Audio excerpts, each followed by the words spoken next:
listening. It was supposed to be an easy assignment. Hey, what's the first rule when entering a man's car? Good.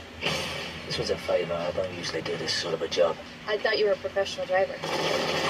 A different kind of driving. But in Frank Martin's line of work, Jack Billings, the seagull to Covenant. Row 3 on your left. nothing is ever what it seems. Jack!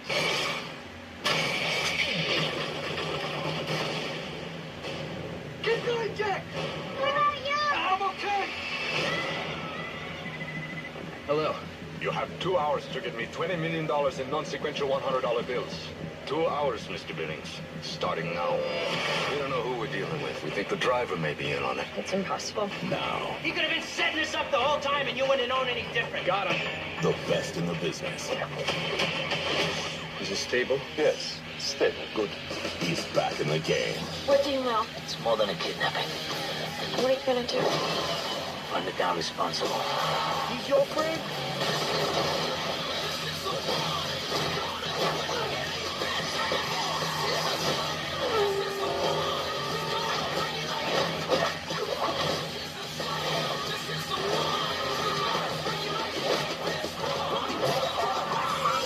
Jason Statham, Hold on.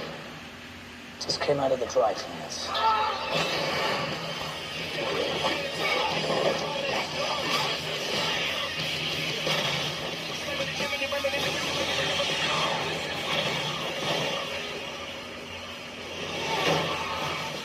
Impressive. Transporter 2,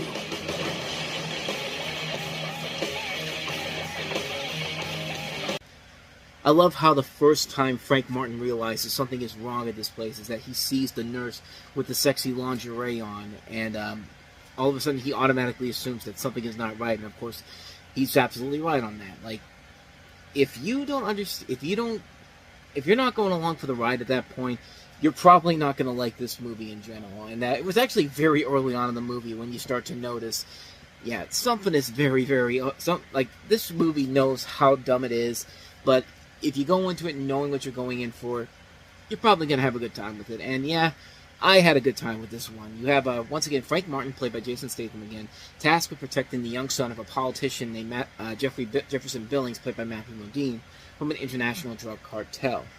And you see Amber Valletta in there. Keith David is also in here as well. But, yeah, like I said, if you don't know going in how stupid these movies are going to be, then chances are you're probably not going to enjoy this movie. It's kind of like with the Fast and Furious movies. Unless you know, at least in the beginning, if you know how stupid these movies are going to get, because those Fast and Furious movies do get stupid, and there was a time when we let it go because they were stupid good fun.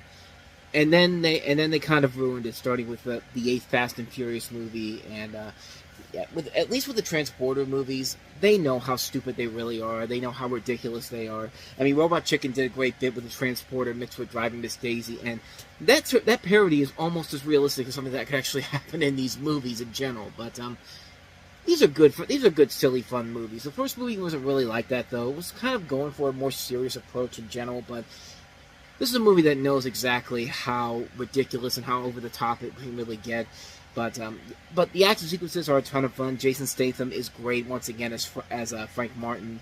I mean, he has a lot of charisma to him. He has a lot of persona to him, and he's can carry a movie like this to a level where you can go into it and just have a good time with it. I mean, there was a time when he had a number of different movies coming out where they were not that great, but god damn, the guy puts his all into it, and he makes he elevates the movie to a complete other level. Like, he did it with the Crank movies, he did it with War, he did it with A Bank Job, he's done it with a ton of movies in general, but this is definitely a movie that really works to his strengths as an action star in general. The script is a mess. There's no denying that the script is a mess. The logic makes no sense whatsoever. It's a very stupid movie, but it's a good, fun movie. It's a stupid, good, fun movie, and for Labor Day weekend, when there's not really a whole lot of fun films overall to come out, this is definitely the perfect movie to see on a Labor Day weekend. Just turn your brain off, have a good time with it, and you definitely will have a lot of good time with Transporter 2. No doubt about that one. But what more can I say, man? Transporter 2. Good, fun times all around. So, So let's go ahead and move on to our next movie, and that is The Constant Gardener. Take me to Africa with you. They all need help. That poor girl over there's been murdered. Big pharmaceuticals right up there with the arms dealers. Don't try and play detective. Payoffs, cover-ups, unmarked graves. These people, they kill anyone. From Joe McCurry's best-selling thriller comes one of the best pictures of the year. The Constant Gardener. Rated R. Uncover the Conspiracy. Wednesday. Director Fernando Meirelles' follow-up to City of God, and in this movie, based off the novel by John le Carre, you have a man named Justin Quayle, who's a British diplomat in Kenya, played by Ray Fiennes, trying to solve the murder of his wife Tessa, Rachel Weisz, an amnesty activist, alternating with many flashbacks telling the story of their love. And, you know, just like with City of God, this is a very good movie with a lot of great talent involved. You know, of course, Ray Fiennes and Rachel Weisz are great actors all around. You got Danny Houston in here, Bill Nighy, Pete Postlethwaite, and it's a really intriguing movie in general. And you know, it's a film that really is an engaging storyline. Like, you do get caught up in this mystery, and you wonder where it's going to go. Like, what direction is it going to take, and what the end result is going to be. And it's a very good movie, and it plays to the strengths of this director, who did a very good job with City of God beforehand. And the writing as a whole is very, very good. Like, it's a very solid film overall, with a lot of great talent all around. And it was actually a massive hit, not just a box office winner, but a critical success as well. And actually earned several Oscar nominations, including a Best Supporting Actor one for Rachel Weisz, who really is very good in the movie in general. In fact, everybody in here is very good. I mean, Ray Fiennes does not usually do a lot of crappy movies. I mean, at least and even in the crappy ones, he's given it his all out there. And this is definitely another one of those movies that really does showcase why he's such a good actor overall. This is a really good movie. Can't recommend this one enough. If you haven't seen it, definitely check it out. The Constant Gardener. So, we got some good movies to start off the week. Now let's get to the really bad ones. And let's start off with the third movie we have on our list here. Nick Cannon starring in Underclassmen.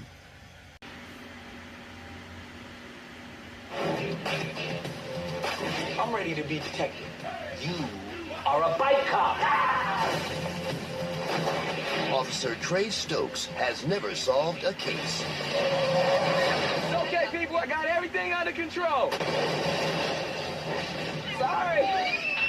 But he's about to get A student at the Westbury School. Body was found just off campus. We're talking about undercover? the chance of a Look lifetime. no further, sir. Officer Trey Stokes III. Not qualified. He does fit the profile. I'll enroll you at the Westbury School. School. In the last place he ever expected. The school uniform is worn at all times. Welcome to Westbury. I feel like I just stepped into a Britney Spears video. Come on! Y'all 18, right? Put us together and we're 34. Word? Those numbers still don't add up. I mean, at first I thought of that Family Guy joke, but then after watching that clip again, they're basically 17. I mean, it kind of makes sense, but I don't know. I thought putting that Family Guy joke there at the end would add a little bit more humor to that. But, by the way, Nick Cannon was 23. It's supposed to be a 23-year-old in this movie, so it really is not that close of an age bracket in general here. But the bottom line of the story is that, you know, you have a young detective going undercover at an elite prison school, good lord, an elite private school to destroy an international stolen car ring. Now, what's interesting about this movie is that this was originally supposed to be released in 2004. But there was a lot of things going on behind the scenes, especially with Dimension Films and Miramax, because, you know, this was the time of the infamous Disney Miramax split when it reached its critical height, and thus the film had actually remained in the vaults at Miramax unreleased during the time of its uncertainty. And when the Disney and Miramax divorce was finally complete, numerous films under the Miramax and Disney label were actually finally released, but most of them did not make a ton of money, and yeah, this one really did not. If you want to know how delayed this movie really was, the same director who made this movie just made a movie we actually just talked about not too long ago called Pretty Persuasion, which was a much better movie. This was not. This is just a MTV/WB version of something like Beverly Hills Cop, or even a lamer version of 21 Jump Street. Not the good 21 Jump Street movies, the TV series from the 80s, 21 Jump Street. But yeah, this is not a very good movie. This is a pretty lazy film. The jokes are pretty bad. Nick Cannon's trying too hard to be like a college version of Chris Tucker, which he's failing miserably at. How do you do a bad Chris Tucker impression? That is beyond me. Like, I find that hard to believe, but he's doing it in this movie, and it's just like, There's just nothing of value to this movie. This is a film that you could clearly tell was sitting on a shelf at the studio for several years, just waiting to be pushed down on a dumping weekend, so when the movie flops, everyone could be like, oh no, we put it out on the worst weekend possible. We didn't know it was going to bomb, or if you got lucky, maybe it becomes a surprise hit, and then you start making your own franchise. And yeah, this thing was never becoming a franchise to begin with. This is a lazy film, a really bad film in general, really bad jokes all the way through. It's not a really good movie, man. You could tell this was a film that was dumped with the intentions of never making any money back because they knew how bad it was. But if you want to see a better movie about this director this year, Pretty Persuasion is your answer. So, with that said, speaking of movies that were delayed for several years, on to the last one we have here, a movie that's even worse than Underclassmen, and that is A Sound of Thunder.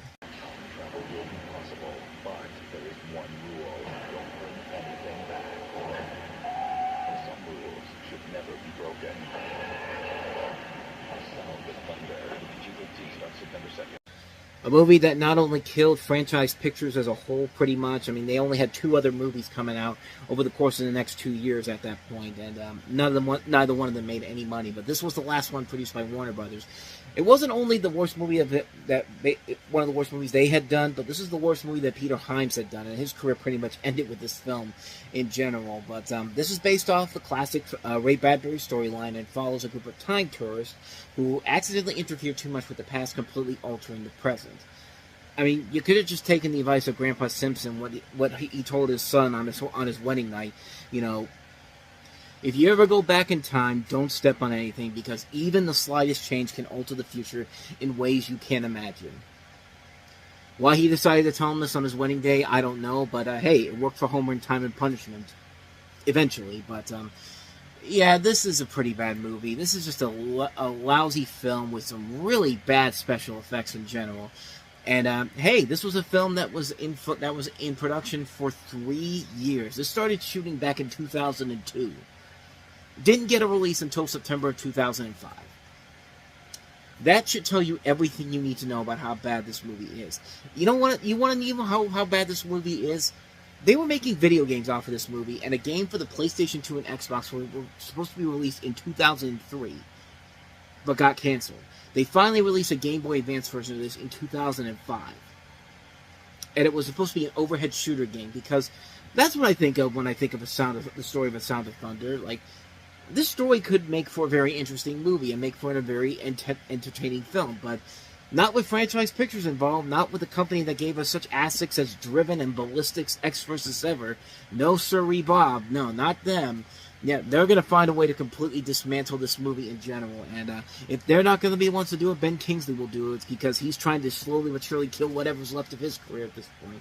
You know, just when you thought a movie like Thunderbirds was bad, here's maybe probably... No, I take that back, because he was in The Love Guru. I was going to say, this is his worst movie he's ever done. No, The Love Guru is the worst possible thing he's ever been involved in, but this is a close second, though. I mean, at least in this one, he's not pissing into like a gong like he's doing in The Love Guru.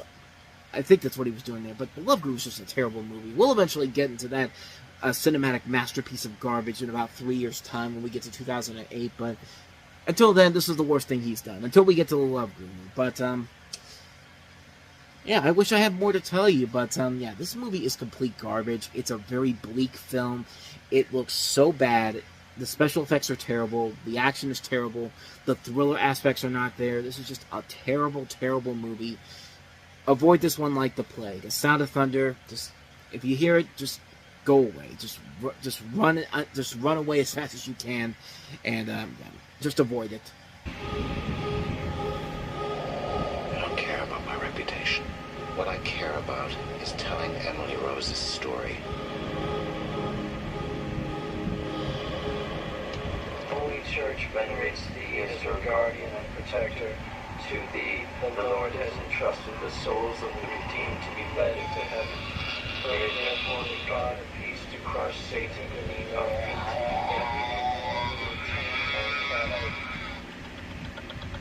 Do you understand how long they can put you away for this? I want people to hear what only I can tell. And what is that?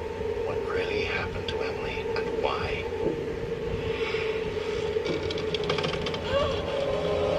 So she believed that her actual possession began that night at the hospital? I think she did.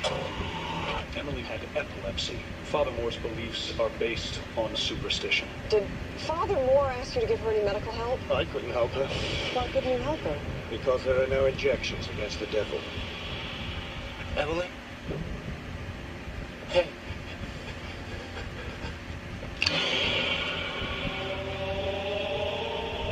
Demons exist, whether you believe in them or not. Just be careful, Eric. There are forces surrounding this trial. Emily, can you hear me?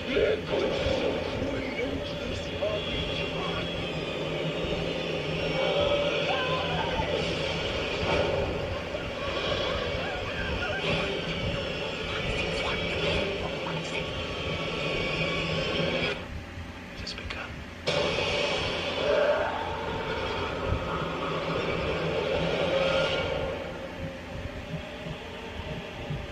For the glory of God.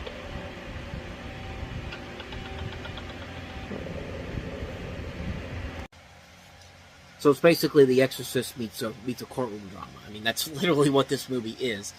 This is actually based off of a book called The Exorcism of Annalise Michel, played by Felicitas D. Goodman, which tells the story of Annalise Michel and follows a self-proclaimed agnostic, played by Laura Linney, who acts as a defensive counsel representing a parish priest, played by Tom Wilkinson, accused of negligent homicide after performing an exorcism on this woman named Emily Rose, played by Jennifer Carpenter, who you know is Dexter's sister on the Showtime series Dexter. You also have Shohreh Aghdashloo and also Mary Beth Hurt in the film. Like I said, directed by Scott Derrickson, and like I said before, definitely not one of his better films. In fact, if The Day the Earth Stood Still had not existed, this would probably be his overall worst movie as a director. But, to the movie's credit, I will give it this. The exorcism scenes, which sometimes they can look pretty bad, in fact in that trailer I just showed you, some of them look really, really bad, but when you also take into account, keep in mind, Jennifer Carpenter, you know, you see her with the demonic contortions and all that, those were achieved without the aid of visual effects. These were done with practical effects, and I'll give them this, it does look pretty damn cool. It actually makes the movie somewhat overall something that should be seen. However, everything else about the movie is pretty much stuff we've seen done over and over again in Exorcist movies, and you know, trying to mix it with a mix of a little bit of a courtroom drama. But again, it doesn't really have enough there to really sustain the entire length of a movie. I'll give it credit that it does try to do some things that are different, and that's what I kind of like about this director, Scott Derrickson. Even though he has made a couple movies early on that were not great films. The aforementioned Day of the Earth Stood Still is a perfect example.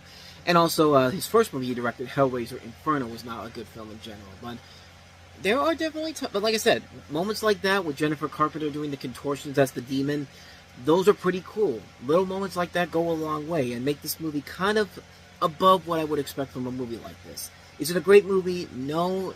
Is it one I think you should see right away? No, not really, but I think it is something that you should see for at least those scenes in general, and the fact that Jennifer Carpenter really is giving her all in here. Laura Linney and Tom Wilkinson just feel like they're kind of out of place in this movie in general. This doesn't feel like a movie they would usually do, and at least to me, it just didn't work all the way through. I mean, like I said, brief flashes of promise here and there, some good things here and there, but for the most part, overall good, overall decent, overall nothing too spectacular. But for those little moments, it works when it needs to. But again, not something I would say I wouldn't even say watch it as a one-time watch. I'd say go find those scenes of Jennifer Carpenter as the demon and just watch those, and I think you've got what you need from this to make your own judgment on whether or not you want to see the rest of it. Me personally, I'd like those scenes, but it's not enough to make me want to see the rest of the film in general. So with that said, let's move on to the next movie, and that is Samuel L. Jackson and Eugene Levy in the buddy comedy The Man. 6,016 assault from the vault. You want to tell me how your partner winds up a speed bump on the 94 freeway? Undercover agent Derek Van is one tough cop. But to solve this crime, he must deal with a case of mistaken identity. Pardon me? You want a taste? Here's your taste. That's my taste? Wait for a call. He's coming down! No, listen, it's not my gun. It's the man that was sitting here. He just left. Oh! Why don't you and I take a ride? Oh! Watch your head. He'll learn to be clever. What does all this have to do with me? I'm a salesman. What you are is a citizen who's aiding a federal investigation. Every time these guys meet someone new, they're on the lookout for the man. Excuse me? Hey, just checking for a while, mate. And you sure as hell don't look like the man. The man? The cop, the heat, the popo, 5-0. He'll learn to be quick. Hey, don't make me chase you. Ow, ow, ow! You shot me! I grazed you! Well, that's still shooting me! I am taking a mental picture of you. But most of all, I have a question. Why do you swear so much? Can I go with you? I'm hungry. Want to grab a smoothie? Do you have a plan? Shut up! he'll learn to be quiet. I still have a question. And that's it. I am writing a letter. Ow!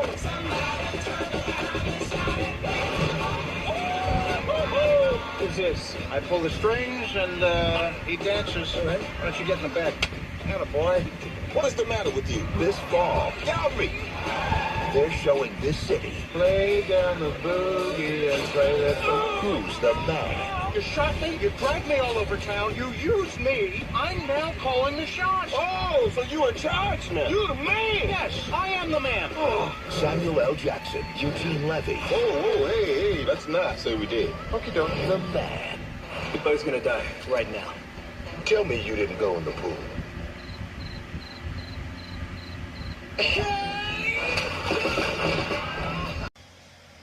I mean, you could pretty much see what the problem is with the movie in general, but we'll get to that in just a little bit. But in this movie, you have a federal agent turning up dead, and a hardcore undercover agent, played by Samuel L. Jackson, heads off to try to recover the stolen arm and find the killers. Meanwhile, Andy Fiedler, played by Eugene Levy, is an ordinary family man and a dentist, and is out heading to a conference when he gets stuck in the same mess. A criminal named Kane believes Fiedler is the man behind it all and offers him a gun. Van spots him and drags him across town with him posing as the actual man, and the comedy and hijinks ensue. Well, not really, but you could, like I said, you could pretty much see what the problem from the movie is from the trailer, and is that nobody's really giving Eugene Levy anything funny to do. I mean, Eugene Levy can be really funny, but there was a time after American Pie ended where they just had no idea what they wanted to do with him, except just make him Jim's dad, make him the pie fucker's dad in every single movie. It's kind of like with Ray Romano in Welcome to Mooseport. Nobody really knew what to do with him after Everybody Loves Raymond, so he just said, let's make him Ray Barone in every single movie, and you can't do that. Well, luckily he got out of being typecasted and everything, but in the case of Eugene Levy, it took a little bit more time to do that, and it would work if they were giving him something funny to do. I mean, the jokes they're giving him are not really all that funny. It just feels so out of place for this movie in general. But the one thing that I will say that the film has going for it is Samuel L. Jackson, who is giving it his all. I mean, he is trying so hard to get something out of this. And I'm not going to lie, there are times when I did laugh my ass off at Samuel L. Jackson. Like, I love the fact that he beats the shit out of all these different people he comes across. Like, he smacks people in the back of the head. You see in the trailer there, like, you see him literally dry humping some guy in front of a fence on a car, is with the car, and it's just like, it's so stupid, but it's funny, and it's giving me some of the hardest laughs in the movie. I mean, stuff like that is very, very funny. Unfortunately, there's no real good movie to sustain the rest of it in general. I mean, the rest of the film itself is just such a boring, generic, lackluster film where you have one guy who's given as much as he can, and the other guy who's not really given a whole lot to do here because there's no good script to work with here. And this is from Les Mayfield, who started his career off on a pretty good note in general. He made a couple good movies, Encino Man, Miracle on 34th Street, Blue Streak, but then did stuff like Flubber and American Outlaws, and then wrapped his career up with Codename The Cleaner. So this is way past the point where that goodwill he had in the 1990s was long gone in general, and it's just like Eugene Levy is trying so hard to sustain any sort of memorability to this movie, keeping up with Samuel L. Jackson, but unfortunately, like I said, he's not really given a whole lot to do, and this is a movie that clearly miscast him in a way that other movies that we've seen him in have been able to work so well with him. We're going to see a movie later in the year, in Cheaper by the Dozen 2, where the movie itself is not great, but they're doing more with Eugene Levy than what they're doing in this movie here. I mean, they were at least trying to give him something to do besides just being the same character from the American Pie movies. This is a guy who's won Emmys. This is a guy who has been so funny and so unique in so many different ways of how he handles comedy in general. But this is a movie that just is completely devoid of his talents in general. You have to have him next to somebody who's trying to do whatever he can to save the movie, and Samuel L. Jackson, but everything else in the movie is just so poorly put together. It's just such a misfire on so many levels. It's a shame because the potential was there, just not the best movie in general to work overall. But to Samuel L. Jackson's credit, he at least gets another shot about 12 years down the road with The Hitman's Bodyguard. Needless to say, it works better in that movie when he's paired up with Ryan Reynolds, but here, not so much. So, with all that said, let's get to overall the best movie of the entire week. And even this movie is not all that great in general. This is An Unfinished Life. Reading about an unfinished life. 2 thumbs way up. It's yours? It's yours, too. Telling me I have a grandchild? A 4-star film that's as good as it gets. Robert Redford is a revelation. Are those my dad's things? Yeah, it's dead. Did your mother tell you that? She said you're dead, too. Jennifer Lopez is terrific, and Morgan Freeman is amazing. Granddaughter, it's a nice thing for me, yeah? It's classic American cinema, An Unfinished Life. You're getting the hang of it. In theaters Friday. Directed by Lasse Hallström, you have the story of a gruff Wyoming rancher played by Robert Redford, who must reconcile his relationship with his struggling daughter-in-law played by Jennifer Lopez, and previously unknown to him granddaughter, after they show up unexpectedly at his ranch and ask to stay with him with his disabled best friend and neighbor played by Morgan Freeman. Josh Lucas, Cameron Manheim, Damian Lewis are among the cast in this film as well. And the film itself is okay. It wasn't good, it wasn't bad, it was just okay. It's one of those movies where definitely the performances stick out the most in general, specifically with Jennifer Lopez. You know, she had a couple of misfires before this movie, and a lot of people didn't think that she could had the dramatic chops she had back in the day. You know, back in the mid-1990s when she did stuff like Selena or My Family or Out of Sight or U-Turn. But here, she's getting back on track again after the couple tumultuous years she had, and she makes it work here. She overall gives the film the best, stronger performances of everything involved in here. But Robert Redford usually gives it his all. Morgan Freeman usually gives it his all, and it's very important to note that this is also I think Roger Ebert kind of said it best with this particular film in general, is that the typical review of an unfinished life will mention that it was kept on the shelf at Miramax for 2 years and is now being part of the farewell flood of leftover products produced by the Weinstein brothers. Because, like I said before, with last week's movies under Classman, this was a part of the divorce between Disney and Miramax, and they just shipped all these movies out of there just to get them out of there. And as the Weinsteins were getting ready to start their own company, which we're still about a couple months away from that being the case, but it's not a good sign when Ebert and Roper are the only positive reviews next to Sean Edwards of Fox TV. Anytime Sean Edwards of Fox TV is shown as the positive critical review, 9 times out of 10 the movie isn't going to be all that great. And sure enough, this one isn't really one of the better movies. It's just an okay movie, but not one I'm going to watch and repeat several times. I mean, the cast is making it elevated to another level where I would say it's worth a watch from that front, but you're never going to want to watch this again after one time. I certainly didn't, but it at least was trying, so I guess I got to give it that. So that's An Unfinished Life. Spirits I've ever been around. How is it that I can see her and no one else can? You're totally asking the wrong question. So you're gonna help me find out who I am? I'm sensing some pretty intense feelings she has for you, bro. Think if you could ever really touch me, I might wake up from all this. Reese Witherspoon, Mark Ruffalo, and John Heder. Righteous, just like heaven. Rated PG-13. Starts September 16th. Starring John Heder as Napoleon Dynamite. I mean, after Napoleon Dynamite was the big breakout hit the year before, anytime John Heder was in a movie, he had to play a role that was like Napoleon Dynamite. I mean, there was a couple of movies like that. Some of them actually did work. Others, you can clearly tell they were trying to make him the Napoleon Dynamite in every single movie he was in. But in this film, you have Reese Witherspoon as a dedicated doctor in San Francisco who has no time for anything, when she gets into a tragic car crash and goes into a coma. A landscape architect, played by Mark Ruffalo, moves into her apartment to rent, and that's where he meets her amnesic, ethereal form. Good Lord. So, yeah, like, the trailer makes you think, like, oh, it's a ghost movie, she's dead and she's never coming back. But no, you find out she's in a coma, so it's kind of like Ghost Dad in a way, where it's not really he's not really a ghost in general, but he's just in a coma. But except in that movie, it's really effing stupid what they do there. But here, It's really well done. It's actually, I would honestly say, it's one of this director's most underrated movies. This is the director that gave us Mean Girls and Freaky Friday. No one ever really talks about this movie in general, but the movie itself is really good, and I like it because of the chemistry between Reese Witherspoon and Mark Ruffalo. I think it's a very funny comedy, a very fun concept in general, where you have Reese Witherspoon, you know, haunting this guy, not for any particular reason, because she wants to know what she was in life, and, you know, finding out that she's not really dead, she's just in a coma somewhere.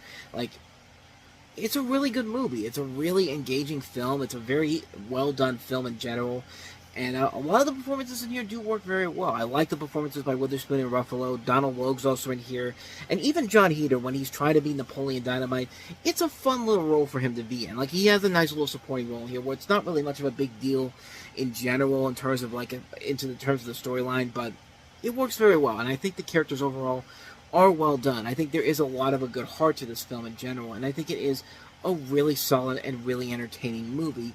One that I think definitely does not get the proper attention it deserves. It's a very weird movie too. Like, there's a part where in the beginning, when Mark Ruffalo starts to realize that something is wrong in his house, like something's haunting him, he calls all these different people, and he actually calls the Ghostbusters. I'm not even kidding. There's literally a scene where it's in a montage, and then they cut to these guys coming in here, and you hear like the Ghostbusters music playing in the background. I wish I was kidding, but I swear to God, this is the honest truth. Dad, we got it.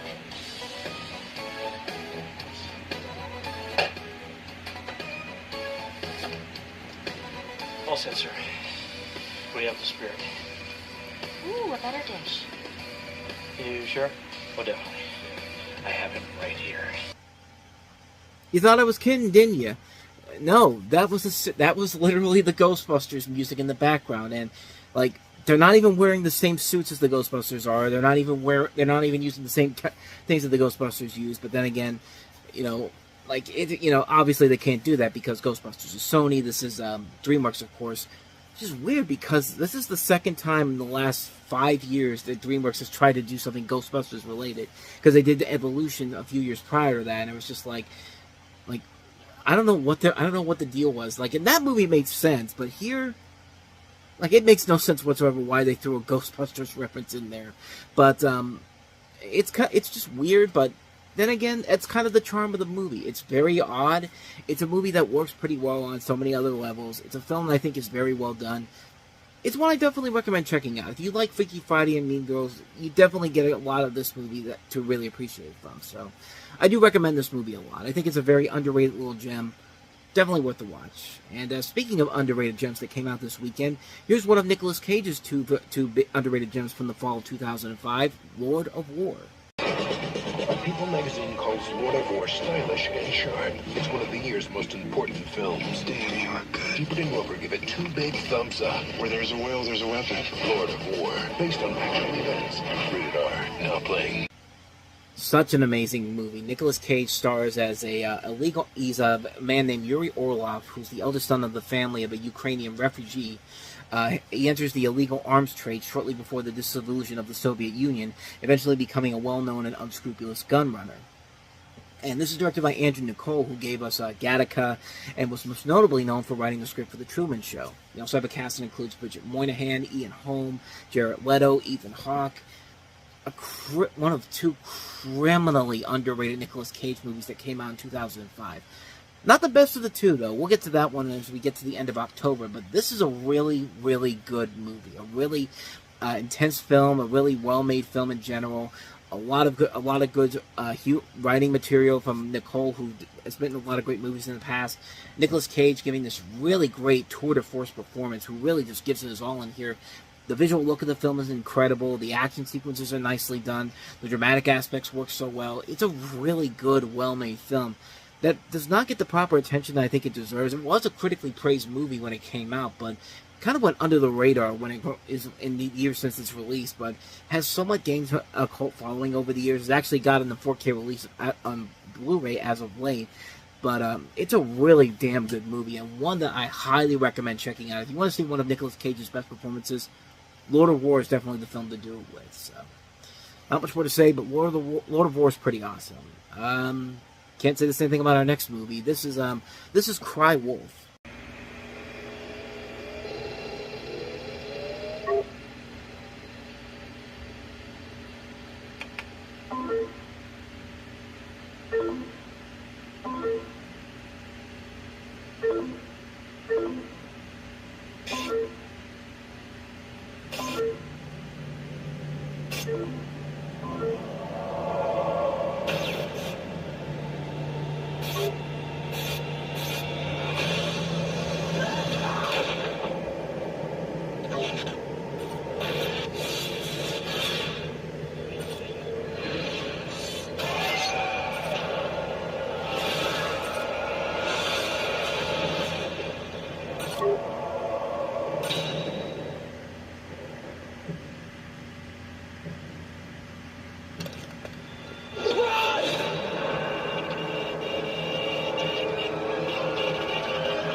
By God, the scariest thing about this whole movie, chat rooms. Remember the chat rooms back in the day?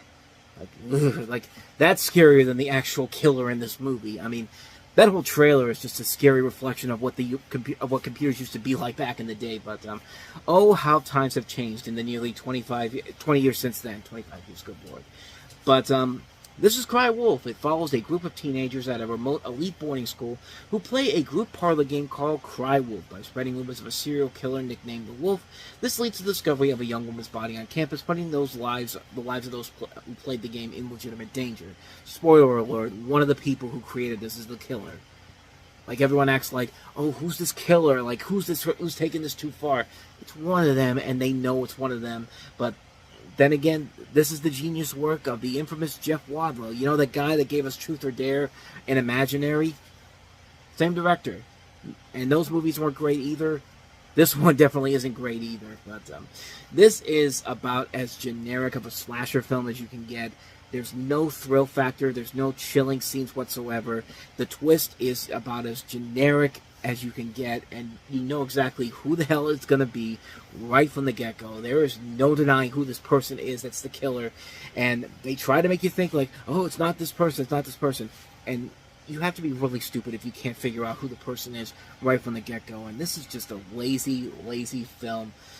But a cheaply made film because it made its money back and then some, and I think there was actually a direct-to-video sequel made to this, because why not? I mean, it only cost $1 million to make, so of course it's going to make its budget back, especially released by Universal, Rogue Pictures sub-studio they had for the longest time, but doesn't make the movie great. Not at all, so. Not much more to say about this one. This one sucks. Cry Wolf, and same can be said for the next movie, too. This is Venom.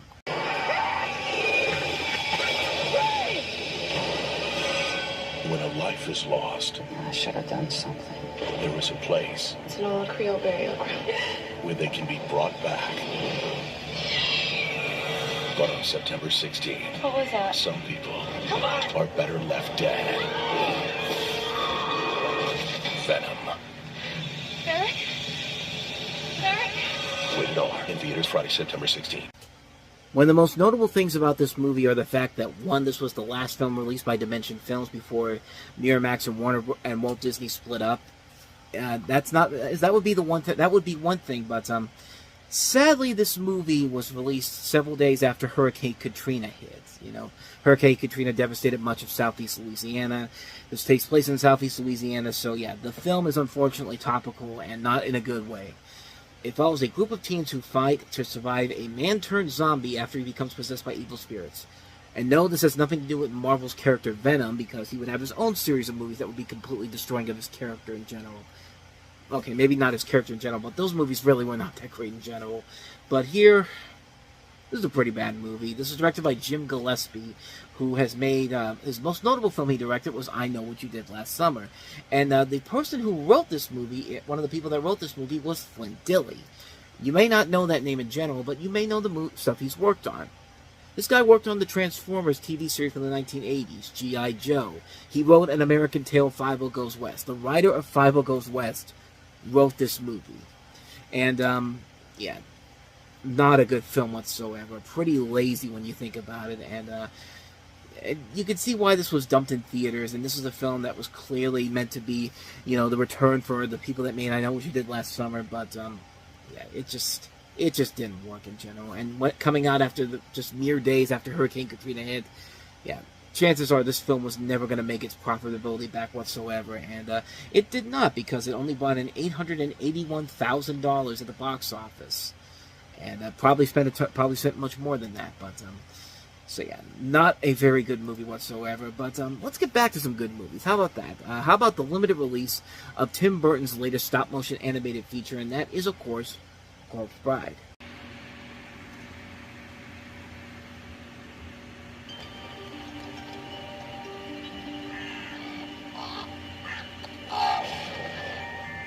What if Victor and I don't like each other?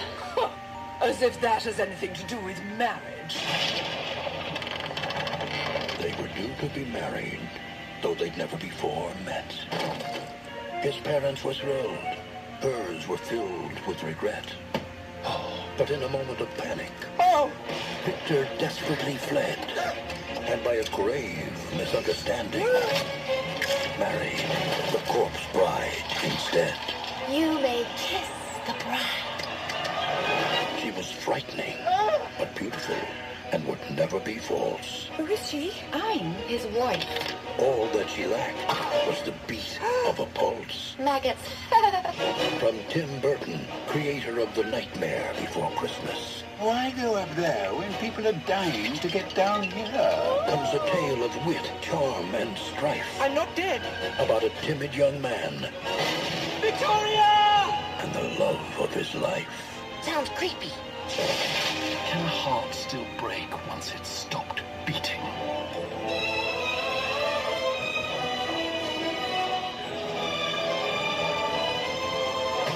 A tragic tale of romance, passion, I feel the same.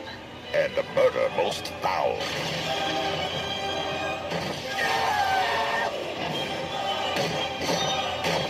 He's married to a corpse. What a cutie. You should have seen him with fur. Tim Burton's Corpse Bride. This is gonna be good. I agree. This was a good movie. Definitely a very good movie from Tim Burton, and not Henry Selick, who is often credited as one of the people who made The Nightmare Before Christmas. Even though I think this was even though this is his company that made this, Leica Entertainment, if I'm not mistaken, was this? Maybe he wasn't involved with this, but of course Henry Selick would be more known with his studio afterwards with his movies like Coraline. But yeah, I thought he was involved. I thought he was one of the main people behind the company that put behind Leica Entertainment. But no, it's Phil Knight and Travis Knight.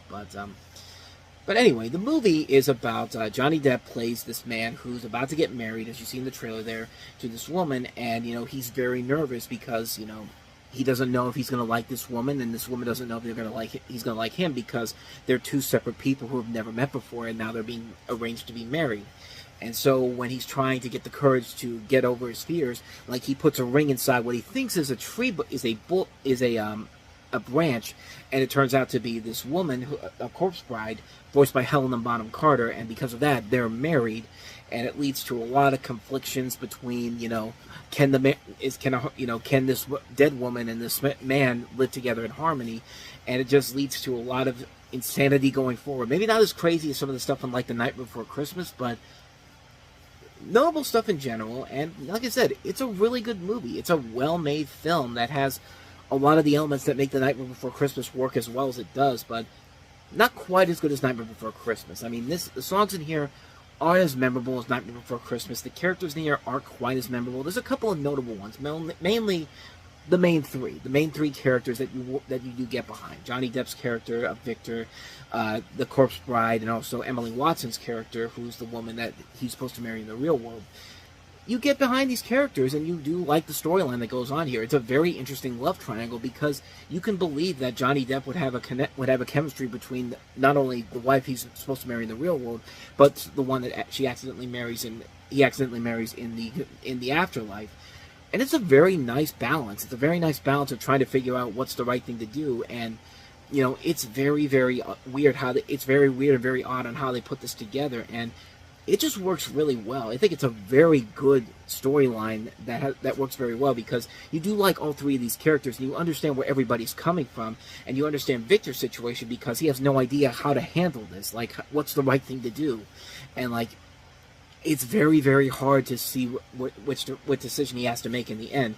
There also is kind of a baddie in here, maybe kind of more obnoxious and even less threatening than somebody like Oogie Boogie was, who was kind of a pointless villain in Nightmare Before Christmas. I mean, here, he's just the snug guy who's only trying to marry Emily Watson's character for money, which technically also just happened recently in Beetlejuice.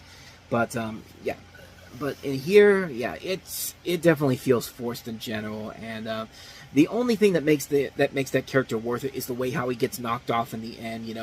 We find out that he left Emily for dead, like he left her to die, and like there's this whole thing where he's drinking. There's this liquid they're about to drink. Johnny Depp's about to drink so that he would turn into a dead person, and the corpse bride says, this isn't right, and then the bad guy comes in, they have this fight, and then he drinks it not knowing that it's going to turn him dead, and as he's about to leave, and because there's this law that says, like, we can't hurt the living, and we can't hurt the living anymore, he dies, and they're just like, okay, now we can go ahead and mess this guy up, and it's a fun, dark little climax ending that happens with him in general, and it's a very good film, a very flawed film, but I like it because of the animation. I like it because of the chemistry between the three main characters. I think they're all well done in general. It's a very good movie. It's really kind of an underrated movie, because I don't think it gets really the proper respect it deserves, especially considering the pedigree it has to live up to, something like The Nightmare Before Christmas, and even stuff like James and the Giant Peach, and Frankenweenie, which I think Frankenweenie is probably my second favorite of the Tim Burton stop-motion movies in general. But this is a really good film, and one that I do watch it occasionally every Halloween. It's one that, whenever it's on, I gotta watch it, because it is a film that I do really like a lot, and it's a really good movie. It's one I do recommend checking out. If you like Nightmare Before Christmas, you'll definitely like Corpse Bride a lot. I am glad to see that it is getting a little bit of a following nowadays, because now this year at Spirit Halloween, there was actually a Corpse Bride Halloween decoration that you can have outside, and I would probably buy it if it wasn't uber expensive, which probably it is. I can't remember how much it was in general, but I covered it when I last went to Spirit Halloween recently. And if you want to go check that out, I'll leave a link to the video in the corner so you can go check that out. But it'd be cool to have out there, and it does show that there is an audience building for Corpse Bride in general, and rightfully so. It's actually a pretty good movie, and one you should definitely check out this Halloween. So with that said, let's go ahead and move on to some indie titles here, some lesser films. We got 4 here to look at. And let's start with the first one we have here. Peter Falk and Paul Reiser in The Thing About My Folks. Ready for this? Mom left Dad. Welcome to the club. Day for the bump in the world. When you're married 40 years, come off, please. Now, one son's love is the only thing that can get them back on track. Oh, yeah. Why did you get a fish? Paul Reiser, Peter Falk, an Academy Award winner of Looking into Congress in a film Gene Shalit calls marvelous, funny, and true to the heart. That's why I found it. The Thing About My Folks. Why does that trailer make it seem like this is some whimsical fantasy? Like this is a movie that is fun for the whole family. Bring the kids. Yeah, when I think of fun for the whole family, I think of a movie about a guy whose marriage is on the rocks and basically has a terminal illness to him. And this is literally what the movie is. This is Paul Reiser, of course, from Mad About You, who wrote the script for this, and it focuses on the effects of a terminal illness has on a marriage of an aging couple and their adult children. The married couple being Peter Falk and Olympia Dukakis. You have Elizabeth Perkins in here as well. A film that I don't remember too much of in general, but I like Paul Reiser. I like his work on Mad About You. He's had a couple of other attempts to try to come back after Mad About You that weren't as successful, but this is a film that I remember vaguely. From what I remember from it, I thought it was okay for what it was. I think the performances did carry it a little bit more than the rest of the movie did. But then again, this is a film I have not seen in a long time. I've had no real reason to go back and see it again. But from what I remember from it, I don't think it was a bad movie in general. But yeah, like I said, it's been too long since I remember seeing this film. So if you like Paul Reiser's work, maybe it's worth it for a one-time watch. I might want to watch it again at some point. But yeah, I've never really had the urge to go back and watch it after one time though. So with that said, let's move on to the next movie we have here. The first official Weinstein Company release, since we mentioned the Miramax Disney divorce earlier in the show. Here is Proof. Don't sit down, Bunting is them nuts. You've got better things to do. The critics are raving about Proof. Ebert and Lorber give it 2 thumbs way up. Pitch perfect, extraordinary. How long did you know about this? It's mesmerizing, a richly layered and magnificent work. It simply must be seen. Gwyneth Paltrow, Jake Gyllenhaal, and Anthony Hopkins. You read a lot of Harry Potter manifestos window dressing. Mysterious person. Proof, from director John Madden, rated PG-13. Now, Proof stars Gwyneth Paltrow as a woman in her late 20s who is strongly devoted to her father, played by Anthony Hopkins, a brilliant and well-known mathematician whose grip on reality is beginning to slip away. As Robert's descent into madness, Catherine begins to wonder if she may have inherited his father's mental illness along with his mathematical genius. When Robert's work reveals a mathematical proof of potentially historic proportions, it sends off shockwaves in more ways than one. Jake Gyllenhaal also stars in the movie as kind of, I think, a love interest in the film. It's been way too long since I've seen this movie. Kind of like with the last film I remember. I don't remember too much about the movie in general. I just remember that it's directed by the same guy that did Shakespeare in Love. But, yeah, I don't remember too much about it. I don't remember hating it either. I just don't remember wanting to see it after one other showing of it. I only saw it once. Never really got the urge to really see it again. But it's got a good cast overall. Paltrow, Hopkins, Gyllenhaal, Hope Davis. Written by David Auburn, who's a very known writer based off of his book. This is based off of his play. But, yeah, other than that, though, I don't really have much to say about this one. This is one that just kind of came and went for me. I remember seeing it back in the day. I've never seen it since then, so I don't know if it holds up or not. But from what I remember from it, I didn't think it was that bad. But one that I just never wanted to go back and watch again. So, not much more to say about that one. So, moving on to the next movie, Thumbsucker. Aren't you just my orthodontist? I like to think of myself as more than that. It's heavy, right? Yeah. Huh?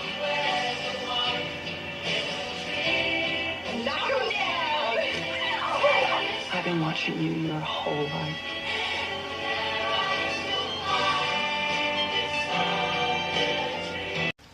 This is a film centering around a teenager in suburban Oregon as he copes with his thumb-sucking problem, romance, and his diagnoses with ADHD and subsequent experience using Ritalin. You have Lou Taylor Pucci as Justin Cobb. You also have Tilda Swinton, Vincent D'Onofrio, Kelly Garner, Benjamin Bratt, Vince Vaughn, and Keanu Reeves. That's really all I remember about this movie in general.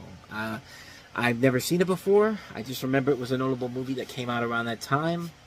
Haven't seen it, so I can't really say if it's any good or not. Let me see how the reviews are for this. Okay, the reviews in general. Nothing that really screams out a movie that's a mixed bag film. Most people seem to enjoy it, but it definitely feels like one of those coming-of-age, quirky, independent movies. One that I probably would like, but I've never seen it, so I can't really say too much more about this one. So let's move on to the last film we have here. It's Liev Schreiber making his directorial debut with Everything is Illuminated.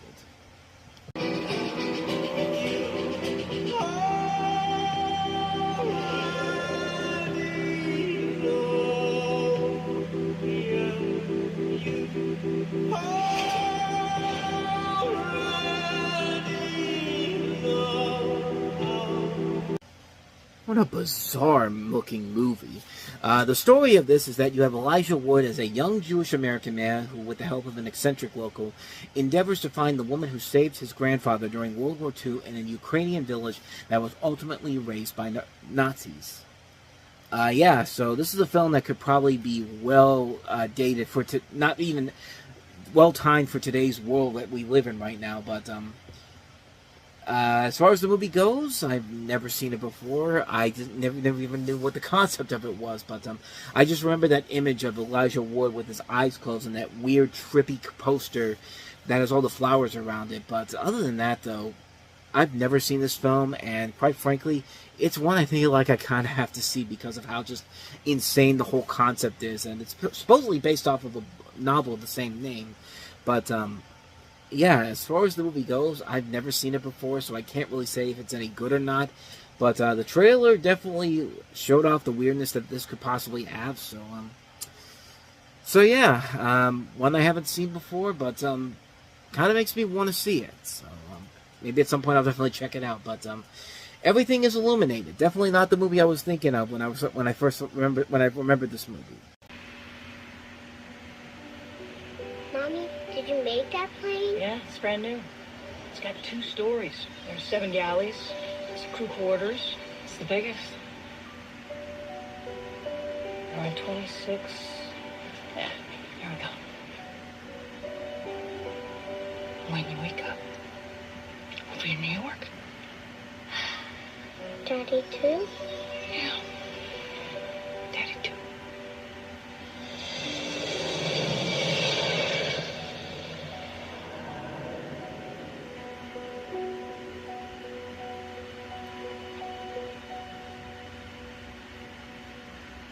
Did you happen to see a little girl go by here? No. I'm looking for my daughter. She's 6, my daughter. I was carrying her. She has sandy hair. She's probably carrying a chenille bear. For my daughter. Does anybody remember seeing the girl? No, sir. What aren't you telling me? What aren't you telling me? I'm sorry, but I don't think that she's here. Ma'am, we don't have any record of your daughter ever having been on board. In fact, you're not even on an airplane right now. You're actually stuck in a mental institution in a padded cell because of how crazy we think you are. I mean, that's literally what they're treating this woman like in this movie, but doesn't help that this movie's pretty fucking stupid when you really look at it in the long run. You have Jodie Foster in this, starring as a recently widowed American aircraft engineer living in Berlin who flies back to the U.S. with her daughter and her husband's body. She loses her daughter during the flight and must struggle to find her while proving her sanity at the same time. And, sounds like an intriguing premise overall. I mean, this sounds like a movie that could work. Jodie Foster doesn't usually pick bad movies in general. And even when she does, she's usually not the worst thing about it. But, if I had to pick one of Jodie Foster's worst movies, this one's probably it right here. Because, man, this movie is so generic, so bland, and you can easily predict what's going to happen as soon as you see specific characters that come into play here. Yeah, this is a bad movie. This is a really, really bad movie, a really lazy movie that doesn't take the promise that it has with that plot and the mystery aspect of it. It does absolutely nothing with it in general. It just gives you a schlocky, been there, done that psychological thriller with a stupid twist ending that really makes no sense whatsoever, and is so generic and so bland that it comes completely out of nowhere, and just feels like something we've seen done to death so many times beforehand. And the fact that this movie was setting this mystery up so well, and for it to go down that pathway, it's like, come on, man, like, it's so stupid. It's such a terribly written movie. I expect better from Jodie Foster. She's made much better movies than this garbage, and, you know, I didn't think she'd reduce herself to this kind of a low, but, idiots bought into it. It was a massive success at the box office, but, yeah, needless to say, if you want the better airplane movie that came out in 2005, Red Eye is definitely the movie to go to. That's a much better mystery, a much better thriller aspect. That's a much better movie in general compared to this garbage right here. Flight Plan is a terrible, terrible movie. I hate this movie so much. Yeah, avoid it like the plague. So, let's go ahead and get some good movies. Starting off with probably the most underrated movie that we have on this particular weekend show, and that is Romance. Wow, Charlie Pride, Matt Epps, Charlie Murphy, Alita Smith, Wesley Jonathan, Megan Good, Rick Gonzalez, Nick Cannon. Dig that. On September 23rd, one movie will have you dancing in your seat. I'm a fan of this here, bro. You dig?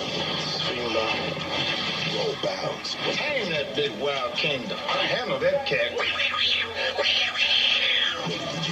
Starts Friday, September 23rd. Pay no attention to the fact that the trailer for that actually has Rihanna's Pon de Replay in there. And coincidentally, funny enough, this movie actually has a lot of 80s and 90s slang in it, even though this takes place in 1978. But what's very interesting about this particular movie is the fact that, you know, when this movie first came out, they actually donated 10% of the movie's opening weekend to the victims of Hurricane Katrina. So that was kind of impressive that they were able to do that for this movie. It really has nothing to do with the hurricane in general, but I mean, they really put some money back into the to fixing the damage from Katrina, which was extensive back in the day. Yeah, this was a bit. This is kind of the opposite of what happens with the movie like Venom, like we had the last time around. Like, this is a film that, you know, and it's a really good film too. It's a really damn good movie. Essentially, the plot of the movie is that I don't even think this is really that good of a plot. I'm reading right here from IMDb editors, but I'll try to read it as best as I can. 1970s roller skate jams fuels this coming-of-age comedy as X and his friends who rule the local rink are shocked when their home base goes out of business. Headed over to Sweetwater Roller Rink, they find the modest talents are at first no competition for the trick skaters and pretty girls who follow them every move. Not really a great idea to sum up with the plot in general, but it gives you kind of an idea of what the movie is about, and the cast is pretty damn spectacular. You got a lot of really good talent in there, you know. Bow Wow, Chi McBride, Mike Epps, Kalita Smith, Megan Good, Nick Cannon. They don't mention Journey Smollett in here. Brandon T. Jackson, Rick Gonzalez, Wayne Brady, Charlie Murphy. A lot of really good talent in this movie. Directed by Malcolm Lee, who, for the most part, has made a lot of really good movies that we've talked about beforehand. He made the Best Man movies, which are really good. Undercover Brother, which had a lot of promise to it. Didn't really completely work all the way through, but still worked enough to say it's okay. Welcome Home, Roscoe Jenkins is a fun movie. Soul Man is a really good movie, one of Bernie Mac's last movies. The worst thing I see that he's ever directed was Scary Movie 5, and even then, I feel like that was a movie he kind of took just because of the name recognition, but that's probably his worst movie overall. But everything else he's done, you know, Barbershop The Next Cut's really good, Girls Trip, Night School, Space Jam: A New Legacy. He's made a lot of good movies overall, and this is definitely one of his more underrated movies. It's a very good movie. You know, it has a lot of really cool moves inside of it. You know, the cast is very good. The comedy does work very well, and it does, you know, despite the fact that it does have a lot of things that are completely out of the decade in general, it does a very good job of handling everything in a way that's very well done, very well put together.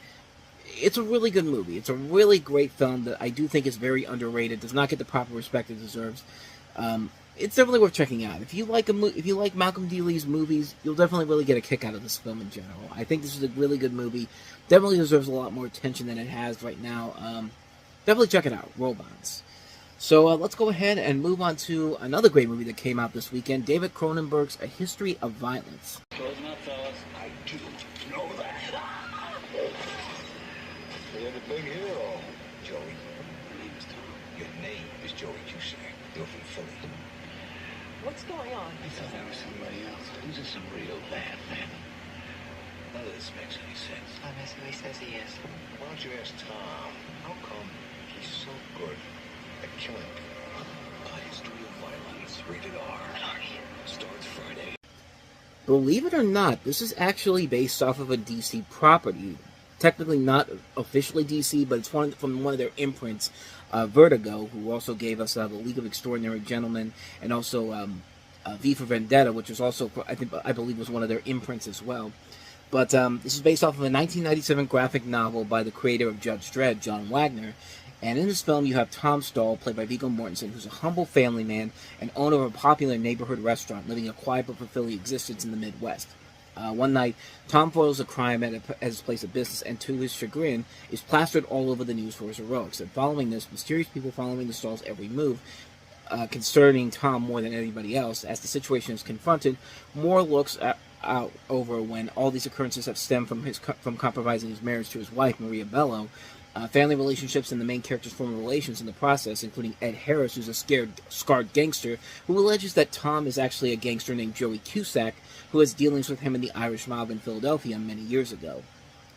And it's a really good movie. It's one of those movies that's such a fascinating character study of Viggo Mortensen's character in this. Is he really who he says he is? You know, is Harris's character actually telling the truth about who Tom really is? We don't know at the beginning, but as the film progresses, we get invested in finding out the truth about what this character is about. Who really is telling the truth? This guy, or is Viggo Mortensen trying as best as he can to lay low and pretend like this is nothing? This is complete BS. It's also an incredibly very different take for David Cronenberg, who spends much of his career screwing around with his audience the way he does. You know, stuff like The Fly, Naked Lunch, Videodrome, Scanners, Crash, Existence. It's the first movie where he actually does handle a plot very seriously that doesn't involve some fucked up shit being thrown around its audience, because, as we all know, that's basically what his early stuff was like, as The Simpsons hilariously point out with Naked Lunch, you know, the kids coming out of the movie theater and going like, I can think of at least 2 things wrong with that title. And here, Cronenberg handles it very seriously, and it proves that he can handle a straightforward thriller, although it wasn't fully shown until Cronenberg did Eastern Promises a couple years later, what he could do with a more straightforward, serious storyline. I think that movie works a whole lot better in general, but this movie works because the casting is so good. Morganson gives the proper performance to fit the character he's playing. We don't know if he's who he says he is, or if he's who's the gangster says he is. And Mortensen does a great job of not making it simple to figure out, and makes you, the viewer, guess throughout the course of the film. Ed Harris is very good, too, giving this very sinister performance as the gangster who accuses Mortensen for not being who he says he is, and really is the highlight of the film, delivering a nicely handled mix of between James Spader's Raymond Reddington from The Blacklist and Anthony Hopkins' Hannibal Lecter from The Silence of the Lambs to make this sinisterly scary performance. But as we've seen before, if you've seen the Rock outtakes, Ed Harris doesn't really have to do much to scare the people around him in the movie. I mean, watch those outtakes and watch how mad he gets when he's trying to do this line with the phone and all that. Like, it's downright, that's more terrifying than anything in this particular movie in general. But Maria Bello, I think, also gives a really good performance in this, and William Hurt is good for the little bit he's in. Out of the performances in the film, he's really not in the film all that much, and yet out of all the actors, he's the one that gets the Oscar nomination for Best Supporting Actor. Not to say that Hurt was bad in the movie, but I thought Ed Harris was overall the best thing about the film. I think he should have gotten the nomination over Hurt, but to Hurt's credit, he's very good in the movie because it's William Hurt. The guy doesn't usually turn in a really bad performance. The action sequences are very good. The music by Howard Shore is nicely done. If there's one thing that I think kind of hurts the movie in general, it's another one of those movies that kind of ends on an unfinished note. Like, I can't stand that in movies when the movie just ends on an unfinished note for no reason whatsoever, except to tease a sequel that will never happen. I mean, even the graphic novel had an ending that made sense to it. Like, it wasn't like the ending was all that bad, but it just got on my nerves, and it's why I can't really say that this is one of the greatest movies of all time, like a lot of people say with this film in general. But what I can't say is that... Stupid pop-ups. What I can say about this movie, as I get back on track here, is that A History of Violence is a really intense, well-handled, well-written, well-acted, and well-directed action thriller with a lot of suspenseful twists and turns. It makes it an interesting character study for its main character. It begs the question, how well do you really know somebody, and how do you know if they are who they say they are? It works because it does keep you on the edge of your seat, because you want to know what happens next to these people, and shows what David Cronenberg can do with a more serious storyline in general. If the ending had been better, this probably would have been one of the greatest movies ever made, but as it is, a really good movie. I would highly recommend it. So we had a couple good movies there. Now let's get back to some crap. How about Jenny McCarthy in a new movie in 2005? Because clearly that means quality, right? Here's Dirty Love. Love is so great. I feel bad for the people who can't find it. I mean, when I met Richard, it felt like he was the one. My only one.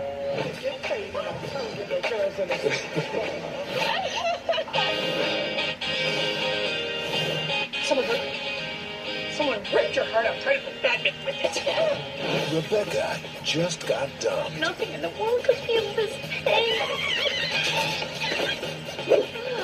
I don't see what you saw in the guy. Now, You still with us? there's only one thing left to do. What? Rebound. Who's this? Oh, I don't know. It's just, some bimbo hitting on me. I'd like you to meet our dates for tonight. But to find true love, Okay. Are you ready? Okay. one has to dig deep. Shh. I'm psychically calling our waiter. Very deep. Well, it only gets worse. You gotta be kidding me. I would not want to be you. A healthy dose of Fairley Brothers and Playboy Playmate to boot. But the girl is a comedy genius. It can't be that hard to find one normal guy in this town. Rebecca, I love you. Just to use for one night. Yeah. Do you want to go to sex? Do than destiny? I used to. Jenny McCarthy, Eddie K. Thomas, Carmen Electra, and Kathy Griffin. It's a girl meets boy, girl gets dumped, girl loses dignity, girl finds lost story. Dirty Love, a film by John Asher. Kind of cute for a white boy. You know you're white. Don't you ever call me that. This is the woman that wants you to not vaccinate your kids, ladies and gentlemen. So yeah, in this movie you have Jenny McCarthy as a struggling photographer who finds her model boyfriend in bed with another woman. Her life falls apart as she alternates between desire for revenge upon him, sexual promiscuity, and abandonment of all hope and love. And her best friends, played by Carmen Electra and Cam Heskin, try to set her up on dates. These include one of a freakish magician, another with a man who gives her ecstasy, and a fetish for fish. And she attempts to make her ex-boyfriend jealous by taking the director to a runway show, but he ends up vomiting on her breast in front of everyone. Ultimately, Rebecca realizes she should focus her energy on being with someone who truly loves her, and that turns out to be Eddie K. Thomas from American Pie. Her nerdy, effeminate but caring best male friend who has been supportive of her through the entire ordeal. Man, this is bad.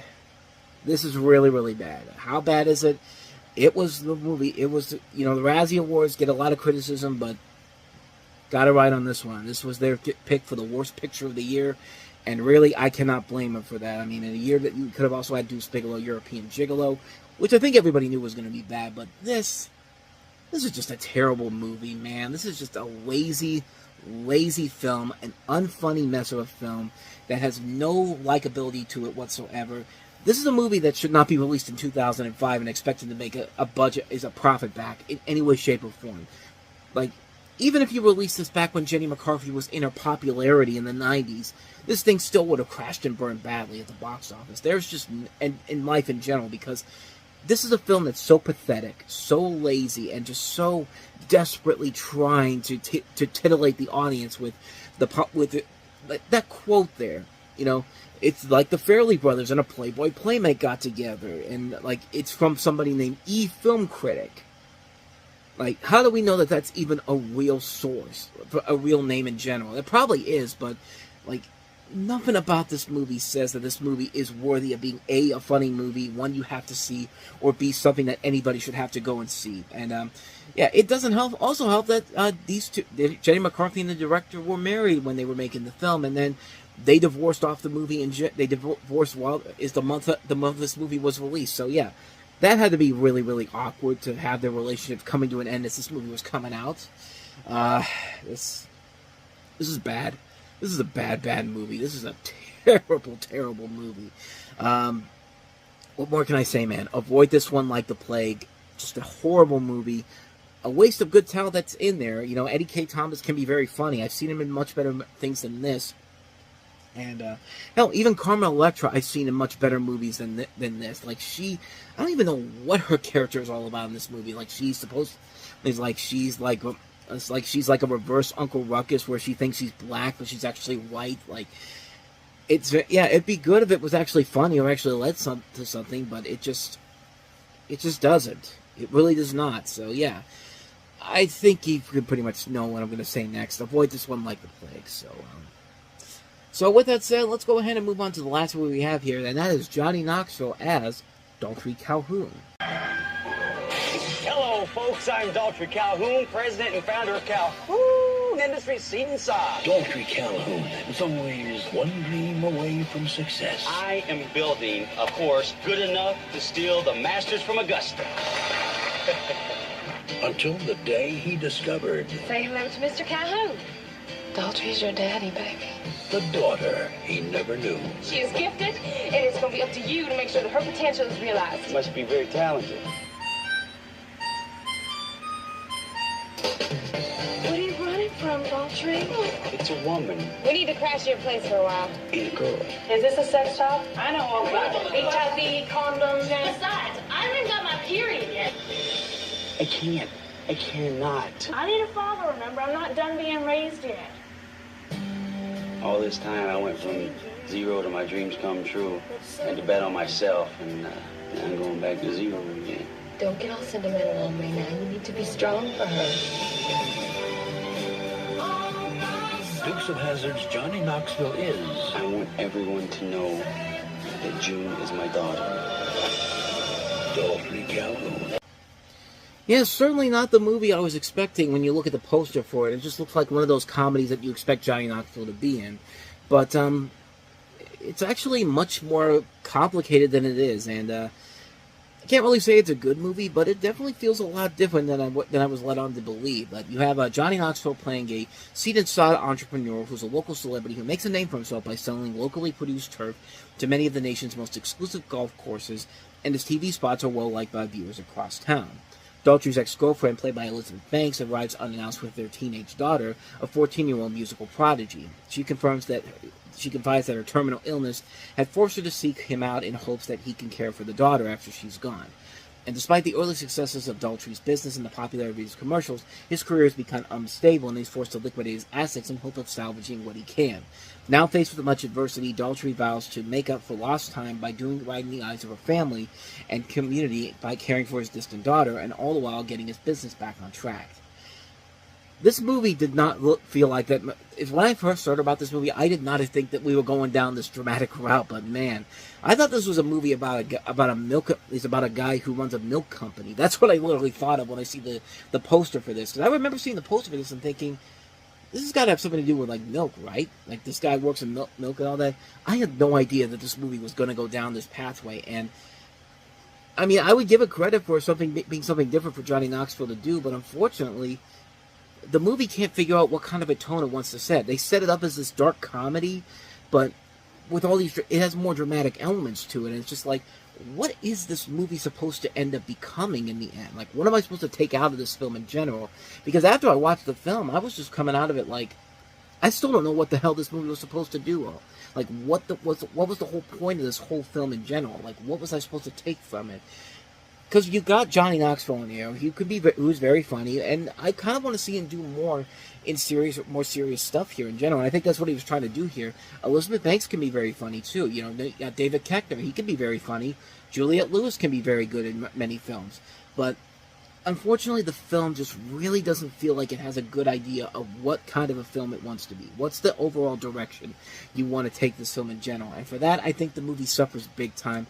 It takes what could be a very interesting film, and a very interesting film in terms of which ways you want to go with it, but it just can't bring itself to a point where I could say that it's something that could actually be something I'd recommend in general. I mean, it's not a bad movie, but it's definitely a very confusing film because it doesn't know what kind of a tone it wants to take. It feels like it wants to be played for more serious stuff rather than laughs, but the marketing for it doesn't do a good job of making it seem that way. Like, the poster I'm looking at right here literally looks like something that you would see as like a comedy for like a movie produced by Judd Apatow. I'll show you what I mean. Let me give you a good glimpse of this. Yeah, that looks like the type of poster you would see for a raunchy comedy, you know, proudly spreading its seeds across America. And, yeah, it's not that at all. It's definitely not a movie that you would expect from something like the Farrelly Brothers or Judd Apatow. No, it's a much more serious movie than that. And I think that really does hurt the movie in the long run. I think it really doesn't give the movie its chances to really give an idea of what they want to do, what they wanted to accomplish with it. Like, what am I supposed to take away from the film in general? Even after seeing the movie, I have no idea what I was supposed to take away from this movie in general, except the fact that, I mean, you got some ambitions to him, but unfortunately, you don't have a set idea of what I was supposed to take away from the film in general. So, yeah, I can't really say it's a good movie either, but I'll give it this. It was trying to do something different. I mean, it was at least trying to do something that was kind of outside of Johnny Knoxville's norm in general, but you know, it just doesn't have an identity to it, pretty much. It doesn't know what it wants to be, and for that, it kind of suffers from it. It says a lot when Johnny Knoxville's acting mentally challenged has more heart into it in 2005 than a movie like this in general. We'll get to The Ringer at the end of the year, because that's one of those big surprises that just comes out of nowhere. But as far as this movie goes, yeah, it's not a great movie, unfortunately. So, a hard skip on Daltrey Calhoun, unfortunately. He may experience some slight turbulence and then explode. I don't want to explode. The crew of Serenity's newest passenger. You know that guy? I really don't. Just might be more than they can handle. That girl will rain destruction down on you and your ship.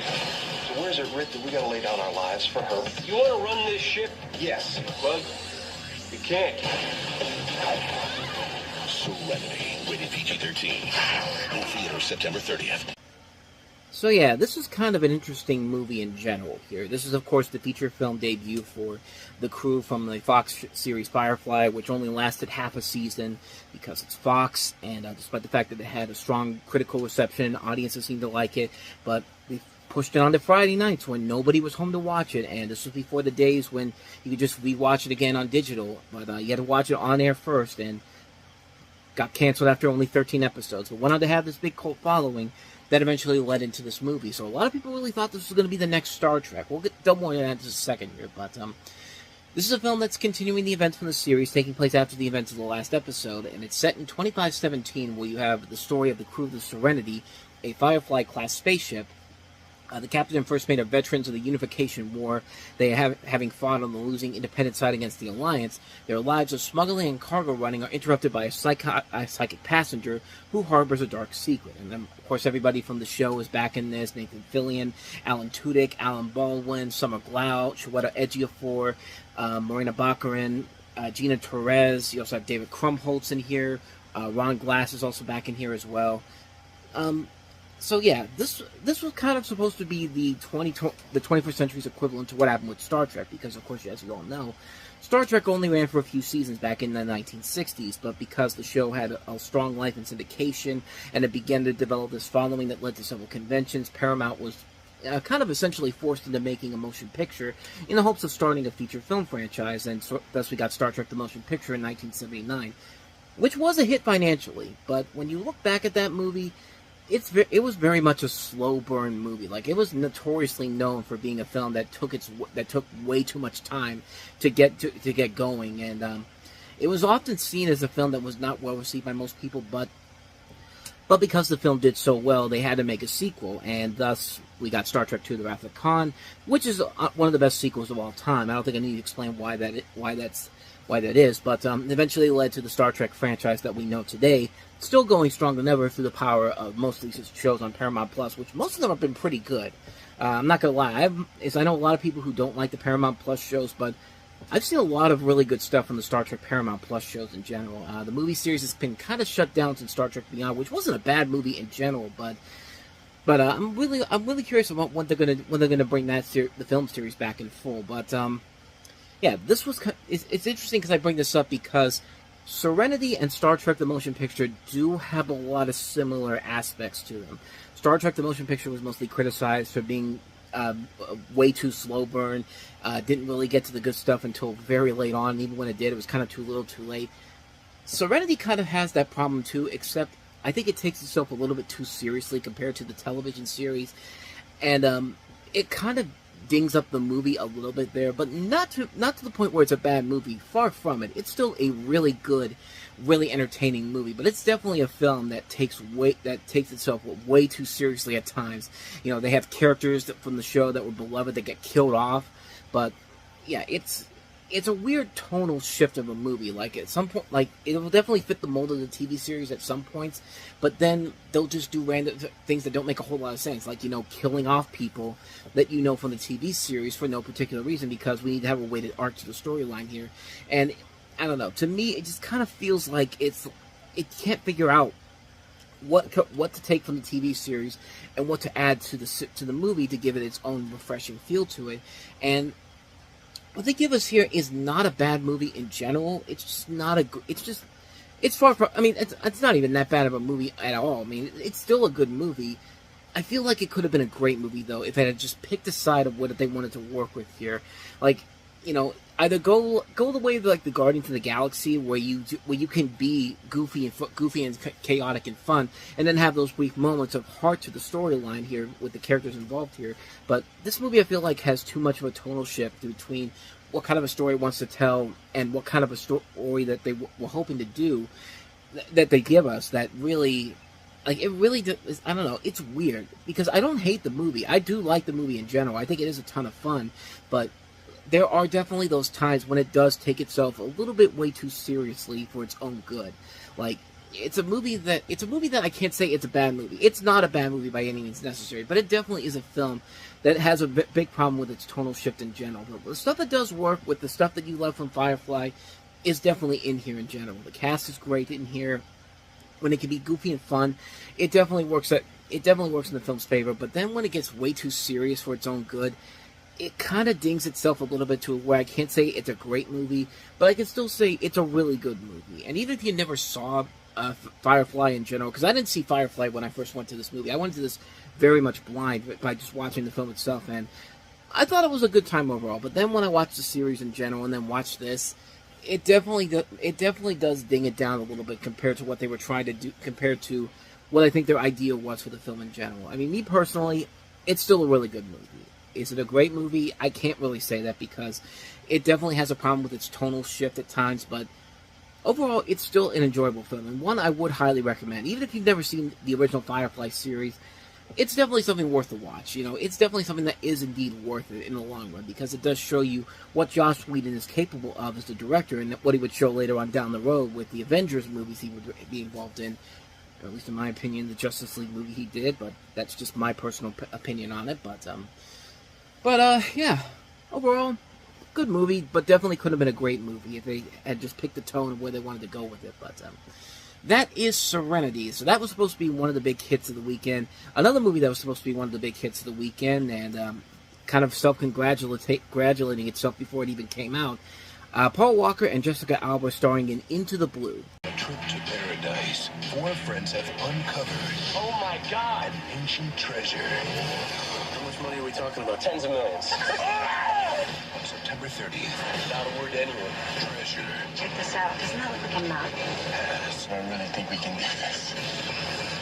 Its price. Paul Walker. Jessica Alba. Into the Blue. Rated PG-13. Yeah, you want to know why this movie was supposed to be a success? Right there. You know, put Jessica Alba in a blue bikini, put her in the ocean.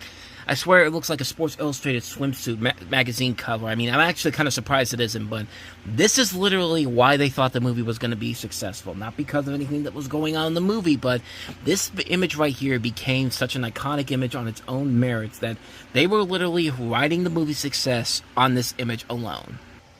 Was it a success? Toy boat? Was it a success? Nope. Didn't even make back its $50 million budget.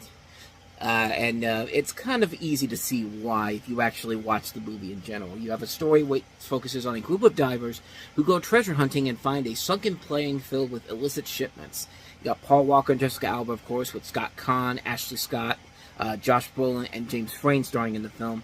It was directed by the same guy that did Blue Crush, which was a really good movie that came out a couple years prior, but yeah, this movie sucks. This is a really, really bad movie that completely devoids the talents of these two actors in general. I've seen Jessica Alba be in good movies and TV shows, you know. I liked her in Dark Angel. I thought that was a criminally underrated show. Again, a Fox show that was quickly canceled because it shipped out to Fridays. But Paul Walker has been in a lot of good stuff too, but we'll eventually get to some of his better movies, starting with next year's Running Scared. But in this, they're just there to be, you know, they're just there to be models. They're there to be models to to titillate the audience. Like, you have Jessica Alba titillating the guys, Paul Walker titillating the girls, or maybe it's the other way around, you know, equal opportunities for everything around here. But the film is just so stupid in its storyline here. There's nothing there. It's literally a film that literally exists so you can just watch these hot 20-somethings in swimsuits and skimpy clothing because, you know, they've got the hot bodies to work with, and we don't have anything else in terms of a story, so here you go. Yeah, you need more than that. You need to give us something more than that. Like, Blue Crush had the girls in swimsuits and all that, but there was at least a story there to work with, and a story that did work to the film's advantage. And this is pretty. This is just TNA in the movie. I mean, this is pretty much a film that literally exists just for those images of Paul Walker and Jessica Alba to titillate the audiences. Because the story is so bland and forgettable. It's mindless. It has nothing of value to it whatsoever.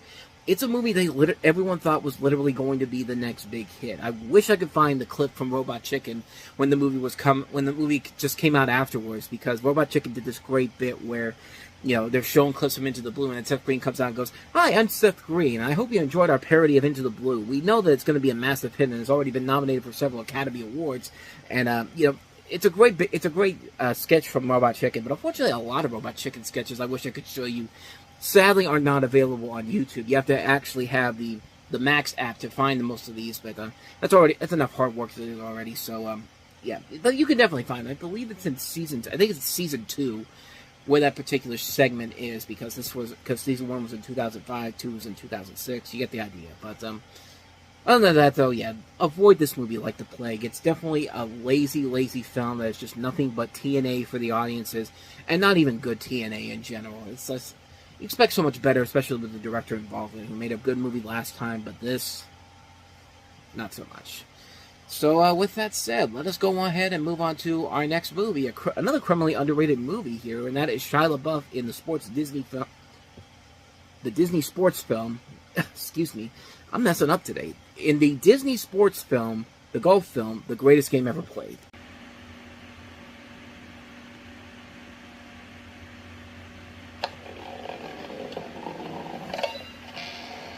Francis, it's after midnight. Give up this fool's game.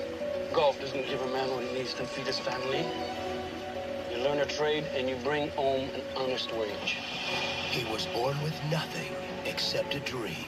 There must be a way for somebody who's not a member to compete. You're a caddy. Golf is a game for gentlemen. It's not for your kind.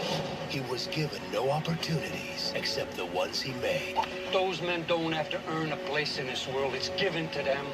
We're not those kind of people.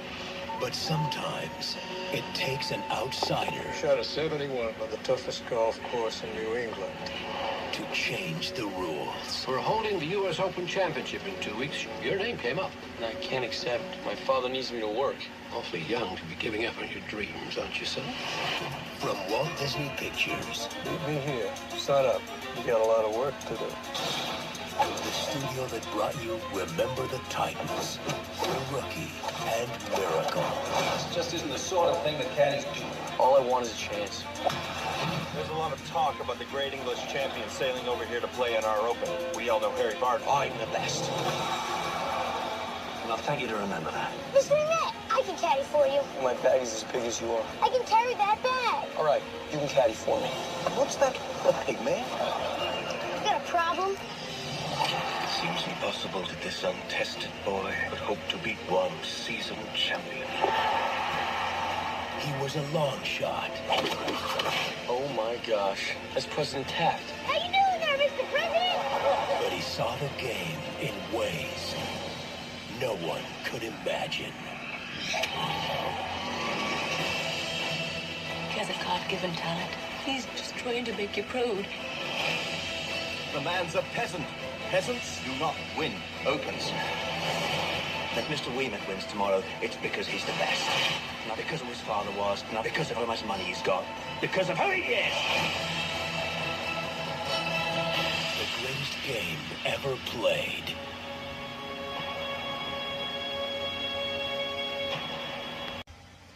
I mean, this is a really good movie. I have no idea why this movie didn't make any money whatsoever. You dug him in holes.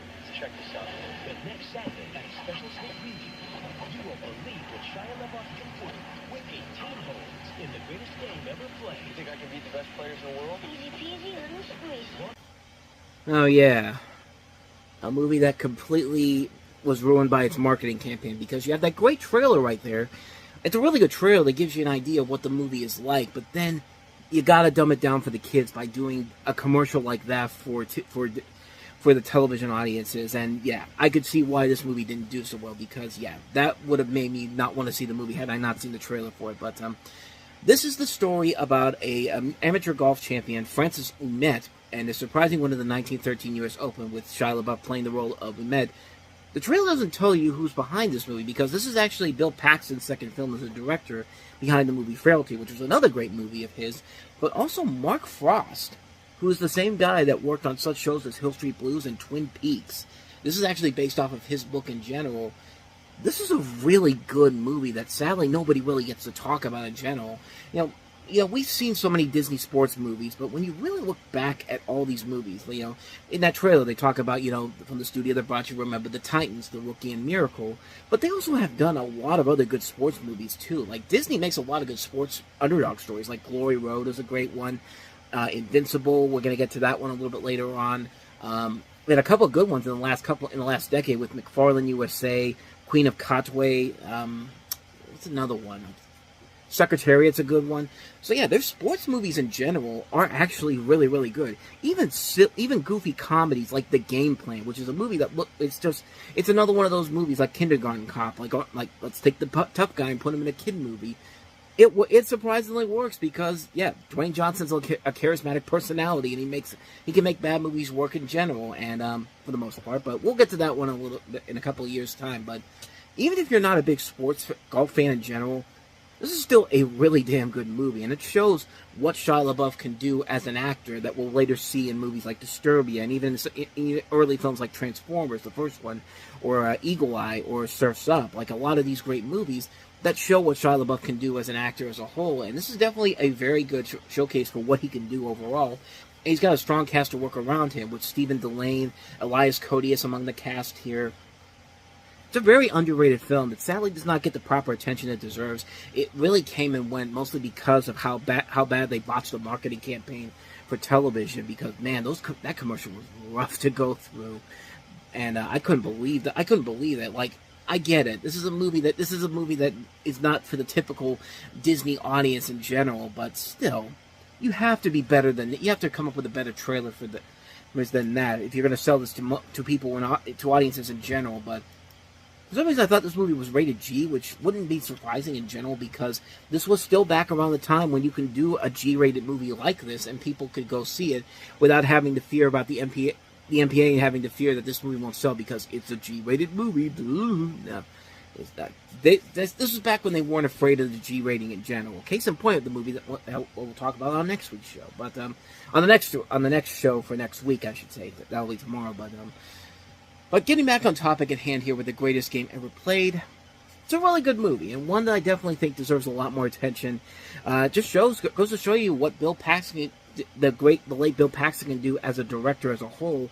He does a very good job of handling this, and it's a great showcase for Shia LaBeouf as an actor as a whole. Not much more I could say about it, man. It's a really good movie that definitely deserves a lot more attention. You can find it on Disney+. It's definitely worth a watch. The Greatest Game Ever Played. So with that said, let's go ahead and move on to our next movie. Let's get to some indie movies. And we are at the end of September, which means it's Oscar season, and we've got a lot of awards-bait movies here, starting with probably the biggest one of the bunch, and that is Philip Seymour Hoffman, who won an Oscar for playing the role of Truman Capote in Capote. What's the name of your book? Cold-blooded. Capote is one of the best films of the year. Philip Seymour Hoffman gives a must-see feel of a performance. And Catherine Keener, it's the best thing she's ever done. Capote, rated R, not playing some... See, no matter how hard you tried, that Capote is going to be way too hard to top. Philip Seymour Hoffman is fantastic in this movie. This is, of course, a biographical film that follows the events during the writing of Capote's 1965 book, In Cold Blood, and it's based off of Gerald Clark's 1988 biography of the same name. Directed by Bennett Miller, who would later give us some good movies like Foxcatcher, which came out about 9 years after this.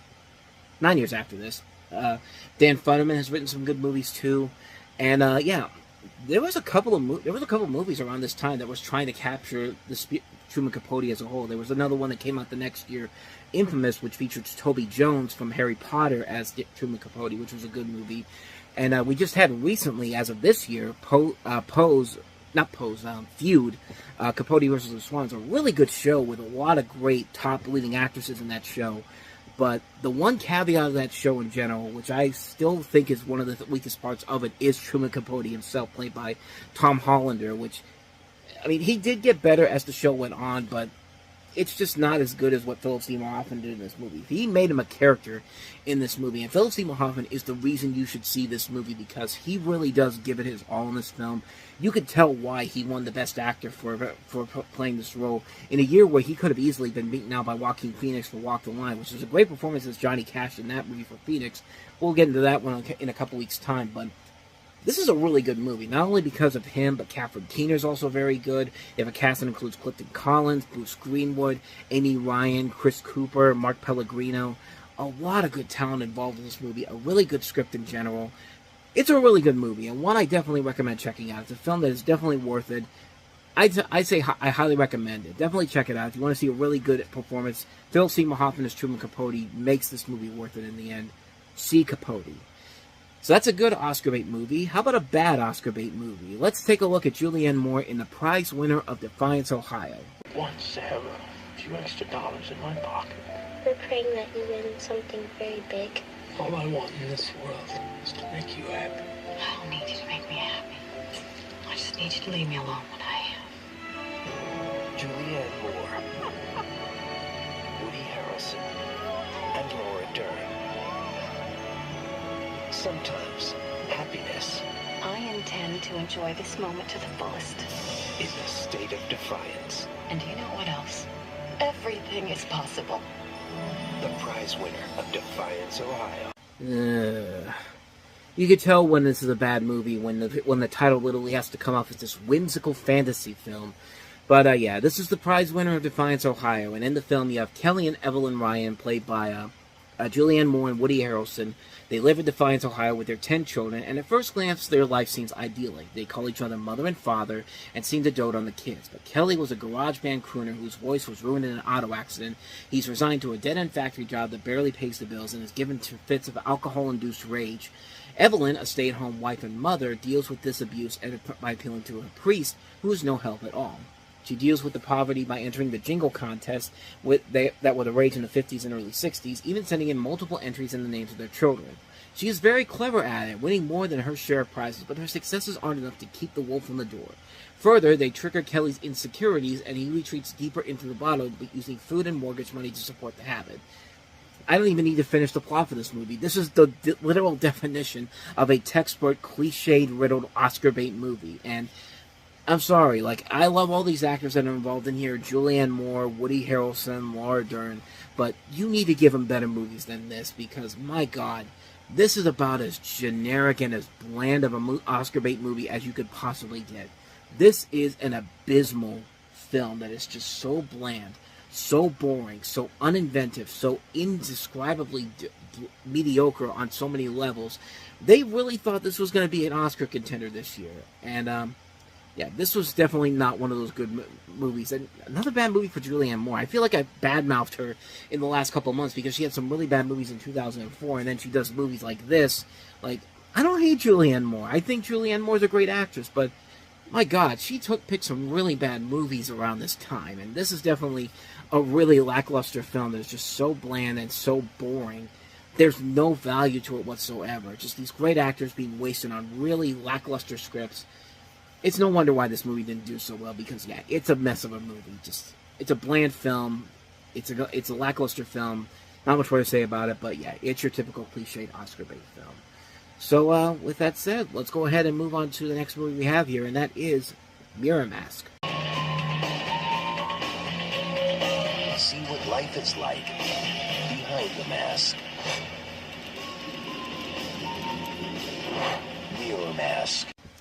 So in Miramax, I keep wanting to say Miramax. It's like those titles are too close to each other. Miramax, in a fantasy world of opposing kingdoms, a 15-year-old girl named Helena, who works at the family circus with her father and mother, who wishes, quite ironically, that she could run away from the circus and join real life.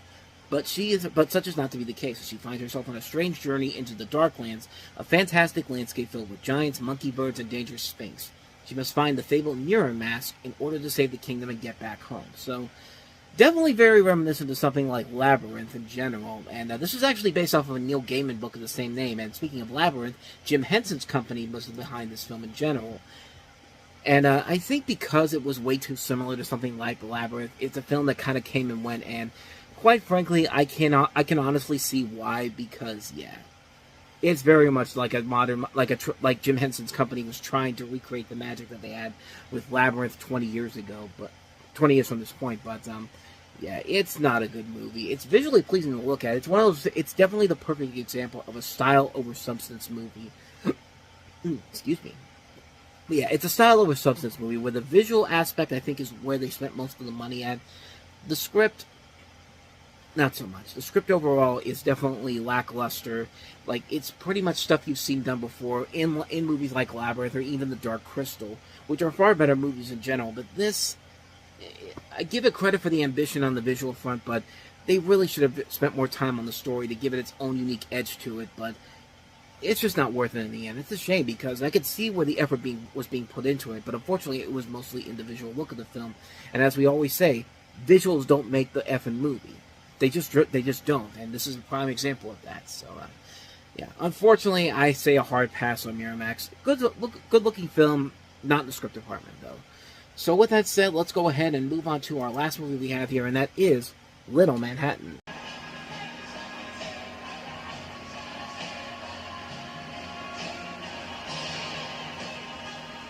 What are you doing here? I had to say goodbye. It only lasted 2 weeks. But when you're 11 years old, 2 weeks can be a lifetime. A very simple story in general. You have Josh Hutcherson from not Charlie the Chocolate Factory, Kicking and Screaming. He was also in the Polar Express, and soon will be in stuff like Bridge to Terabithia. But in the story, you have him as a 10-year-old boy who experiences his first love in Manhattan. Quite literally, that's all the movie is in general. This is directed by Jennifer Flacken and Mark Levine, who had done movies we've already looked at before. Madeline, they wrote the script for that. They also did Wimbledon, which was a film we also took a look at, and they'll later direct Nim's Island after this. This is probably overall their best film as a whole. Like, I do love the relationship between these two kids. It's a nice little coming-of-age storyline here, where you just have a kid who falls in love for the first time with this girl, and he's doing everything he can to, try to figure out how to handle his first love in general. You also have a good cast that includes Cynthia Nixon from Sex and the City and Bradley Whitford as his parents in general, and it's a nice, simple storyline. It's a very nice, simple storyline taking place in the biggest city on Earth, and it works. It works because you believe the kid's relationship. You believe that this kid has found his first love and is willing to do whatever it takes to tell her that how he feels about her. And it's just like, it's a well done storyline. It's a really good coming of age storyline. It's very simple to understand, and it just works because of that, the simplicity of it. There's no big conflicts in here. This is just a slice of real life, and it works very well to the film's advantage. It's a film that doesn't really get the proper attention I think it deserves. It's definitely a very underrated film, one that you should definitely check out, especially if you like Josh Hutcherson's work in other movies. The Hunger Games movies is what I'm thinking of, that he was also in. But if you want to see some of Josh Hutcherson's best stuff, Little Manhattan is definitely one you might want to check out. Definitely another very underrated little gem that came out this weekend. So, a couple little underrated gems this weekend, ones to definitely check out indeed.